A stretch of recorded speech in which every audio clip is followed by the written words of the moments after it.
Hello friends, welcome back to the my new video guys and my YouTube channel guys. Today friend, we are going to talk about guys how can we disable do not disturb mode setting in our Realme phone. Friends, you want to disable guys, you don't want to use guys your do not disturb mode settings. So how can you disable? Today I will show you in this video guys. So before starting video friend, first of all go and subscribe the channel guys, click the bell icon, like the video.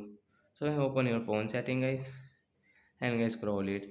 Friends, you can see guys your sound and vibration guys, tap here, and friends you can see guys your sound and vibration setting, and friends you can see your do not disturb guys, tap here.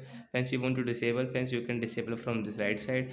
After disable guys you cannot use guys do not disturb setting, and guys your moon icon will remove on your screen guys, you can check.